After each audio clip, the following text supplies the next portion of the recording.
Let me give you a bit of an overview of my mate's Toyota Hiace motorhome camper. So it's set up as a basic awesome free camper. In here we have a 120 amp hour full river deep cycle battery.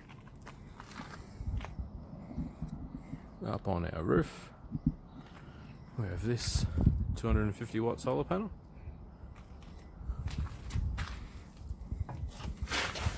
And the powerhouse of all this, what controls all these goodies, is down in here. So down here they've got a Projecta brand i25 DC-DC plus built-in MPPT solar charge controller unit.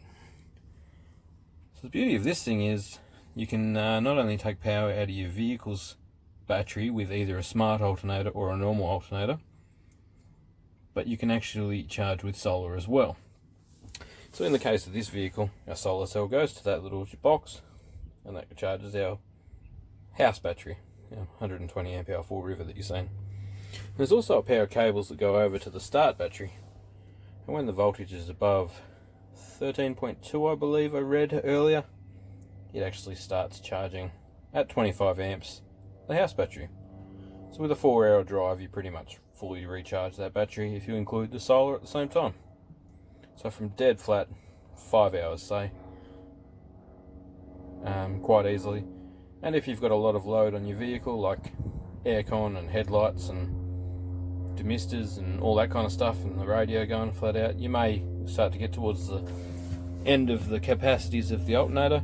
If the voltage gets below 12.8, it shuts this off and it gives it a bit of a rest time in between. It takes about a minute for it to fire back up.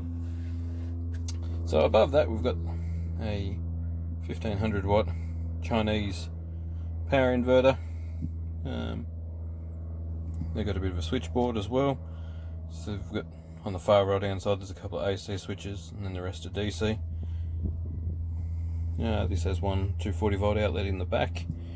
We just today added to the system, we deleted the fridge that was here, so there's going to be more storage, and added a pair of USB ports and a cigar lighter socket there to power our new fridge. So we've got a new fridge to go in, which I'll try and do a review on before we fit it in here and take it camping. So most of this fit out was already done. I've just made it nice and neat.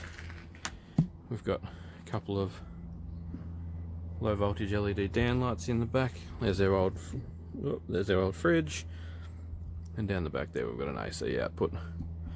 So we're going to put another one of the USB and cigar lighter sockets in the back of the van yet. We've just got to find a place to actually run it without doing any damage to the van, because we don't want to drill holes too much in the van. I need to find a bit of lining that I can get off easy and slide it down. I was considering mounting it here earlier in the day, but there's only switching wires ran to here from the lights above, so they've actually run this up rather than down. So somewhere in the roof cavity they've previously ran the downlights. So being that this is a D4D, the turbo diesel model, it has quite a good size charging system, just like the petrol one does. I believe these Hiaces run 100 amp alternators. So as it sits there, we've got 13.7 volts in the battery. We've had lights on and stuff all day. I managed to charge the majority of my cordless Milwaukee batteries off this thing, but we're going to wait until the sun disappears a little bit more. I'm going to flatten this tonight, and tomorrow afternoon we'll come back and see if the solar cell alone has managed to recharge it. Where we are here, we get nice east to west sun. The only problem with solar panels like these, flat mount like this one, and my camper next to it, is they are not angled towards the sun. So you kind of rely on a lot shorter of a window for your solar collection. I'm also going to leave these guys with my solar powered USB charger, the Blitzwolf one, we might even leave that set up on their dash or something like that.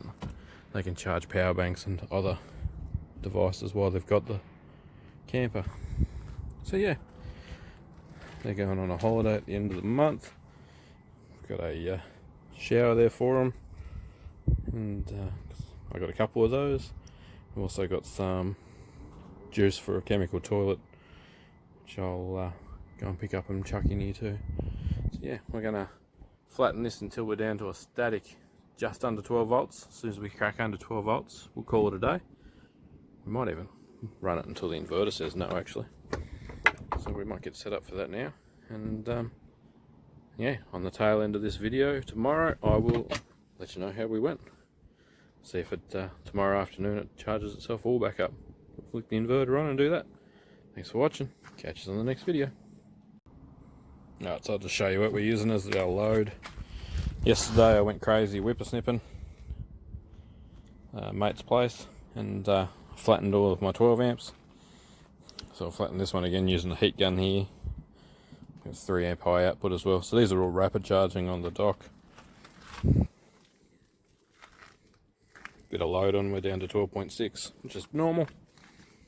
But I'll go through my toolbox, get all the flat ones out, charge them all up, and see how well it recovers tomorrow in the sunshine. Alright, so it's been a couple of days. Yesterday was okay and sunny. Today has been overcast and rainy. And yeah, as you can see, we're sitting at 13.78 volts. So we're right up where we need to be. The 250 watt solar panel up above has done its job and completely recharged. A nice big battery in the back of there. It's just a testament to a simple design in a simple kind of camper. It's not made to be something you go and live in. It's made for quick trips away and the ability to free camp. Literally just got to jump in it and go. But this will mean that their fridge will continue to run, and should they need to run any 240 volt appliances, they can get away with that as well. And worst case, it's only a matter of turning the key on the van and it'll charge at 25 amps while the van's running off that DC, then in there with the projector, and it's happy days. So yeah, thank you very much for watching. Catch you in the next vid.